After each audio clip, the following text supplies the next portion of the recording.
Before the advent of mankind, other alien races were already exploring the rest of the universe. On the planet Samoris, Mills is watching his daughter Navine play around on the beach, while he explains to his wife Elia that he's accepted a 2-year exploration job. Usually he does short runs, but this time he wants the extra money to pay for a treatment for Navine's sickness. Then Mills teaches Navine how to whistle with her hands before finally discussing the subject of his trip with her too. Sometime later, Mills is the pilot in charge of a ship that carries a crew in cryogenic sleep. One day, the ship encounters unexpected meteorite activity and gets hit multiple times by chunks of meteorite. As the ship begins coming apart, Mills rushes to the cockpit and sends an emergency signal while guiding the ship to land on the nearest planet.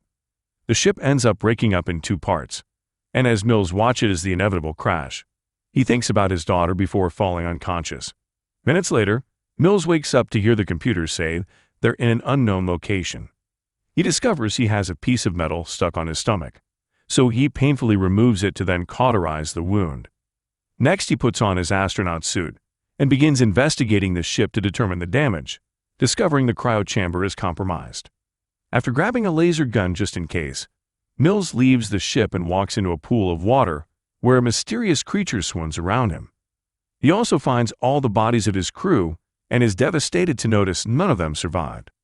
After checking the whole ship for damage and realizing the escape pod is on the other half that landed somewhere else, Mills sends another SOS message saying he's on uncharted territory feeling stuck and hopeless. Mills grabs his gun with the intention of ending things, but memories of Navine stop him from doing it. Then Mills gathers all the tapes with the messages Navine has been sending him just to hear her voice again. Suddenly, the computer detects a working capsule nearby. Mills rushes to investigate and is surprised to find passenger Co is still alive inside, so he immediately takes her out. On their way back to the ship, Mills notices a huge paw print on the ground, which reveal this planet is Earth 65 million years ago, meaning Mills is surrounded by dinosaurs. The duo makes it to the ship when night falls, and Mills spends the night dreaming of Navine demanding to know where he is. The next morning, Mills is determined to escape just to save the girl. He uses the ship's computer to find the other half of the vessel, but the scan can't locate it.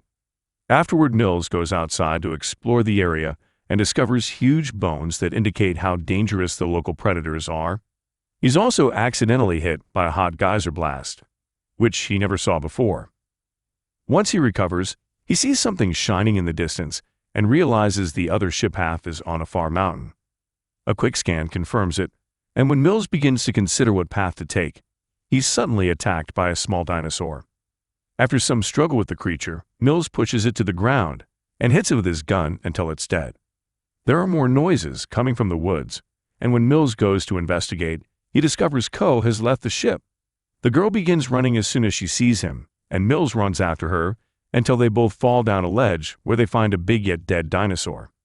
Suddenly, the trees start shaking and Mills sees an even bigger creature approaching.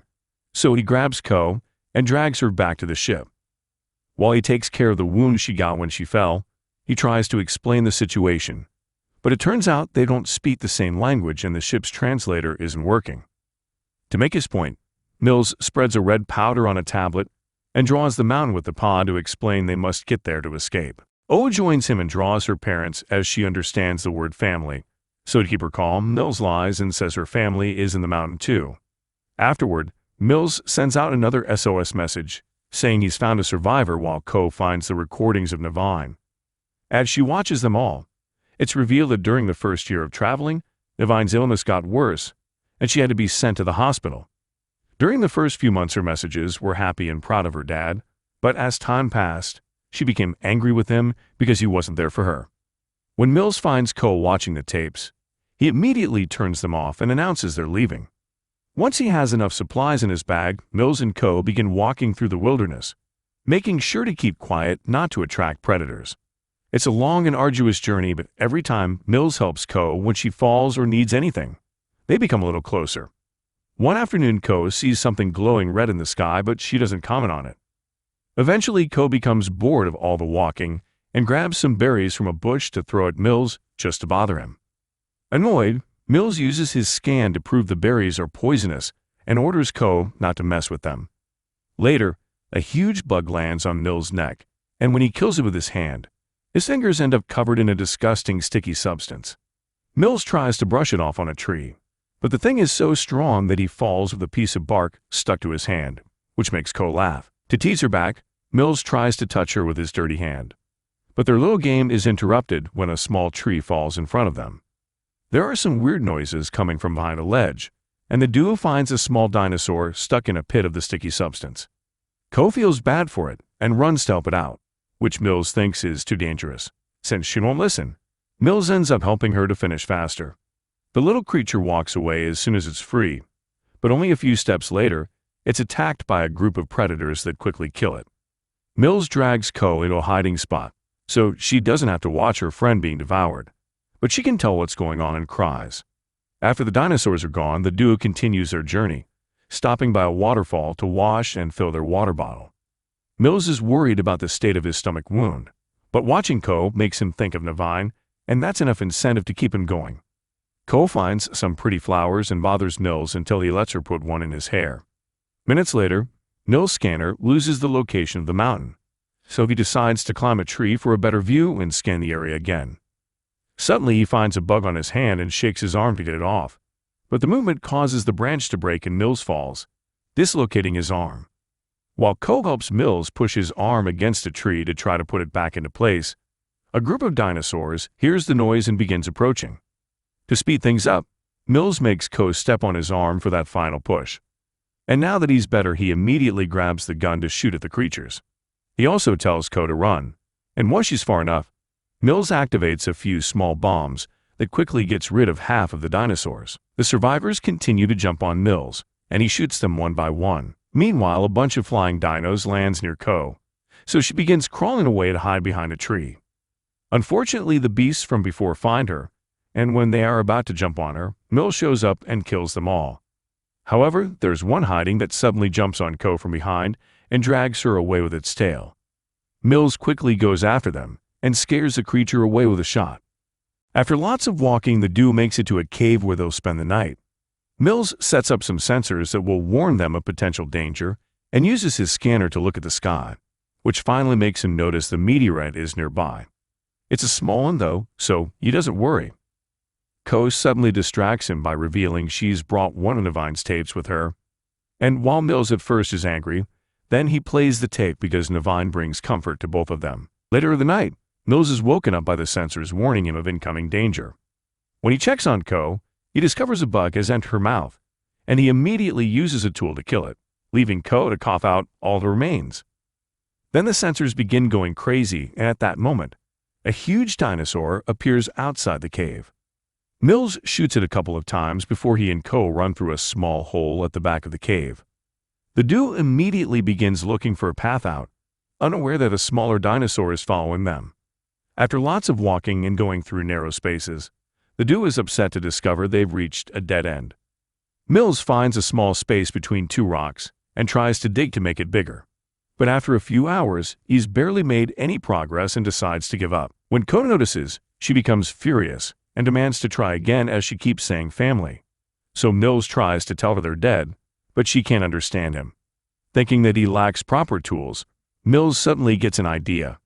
He uses a few bombs to make the hole big enough for a kid, then gives Ko the rest of the bombs to be safe while she explores. Ko crawls through the narrow hole and confirms there's enough room on the other side, so Mills tries to follow her.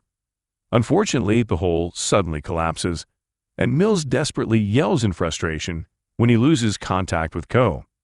At that moment, Mills hears the dinosaur approaching. Thus, he grabs his gun and returns to the previous cave, where he uses his scanner to know where the dinosaur is. When the creature tries to attack him from behind, Mills expects it and begins shooting it, but the dinosaur hits him and makes him drop the gun. Then the beast grabs Mills and bites his arm, but Mills fights it off until he manages to reach his scanner and activates a screeching sound that hurts the dinosaur's ears. With the animal distracted, Mills retrieves his gun and kills it. Meanwhile, Ko makes it outside. She explores the forest alone and finds a huge bone that she can use as a weapon, so she wraps it up with poisonous berries and a big leaf before putting it away in the bag. Minutes later, Mills manages to leave the cave, and when he sees that a huge meteorite is coming closer, he uses his scanner to learn that the meteorite he saw before had only been a broken piece of a bigger one that will hit in a few hours, triggering a catastrophic extinction event. He immediately goes looking for Ko and hears her scream when a dinosaur approaches her. Ko rushes to hide inside a tree trunk while Mills runs in her direction, but he trips and falls right into a pit of quicksand. He tries to call for Ko, but he slowly sinks until he can't talk anymore.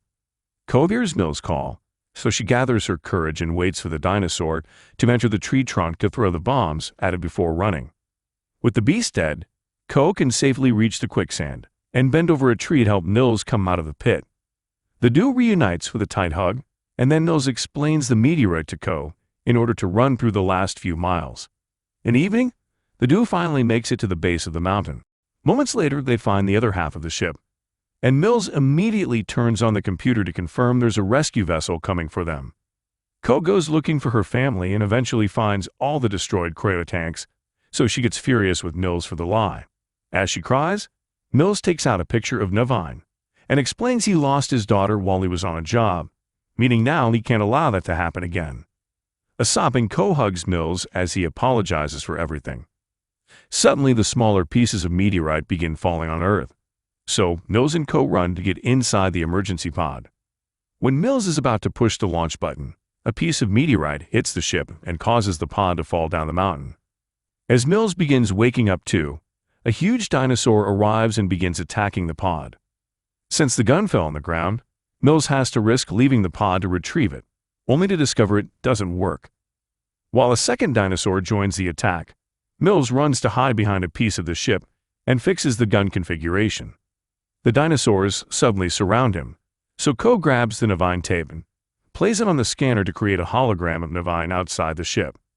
Mills cries because he thinks he's getting to see his daughter one last time before his death, but it turns out the dinosaurs are tricked and attack the hologram first.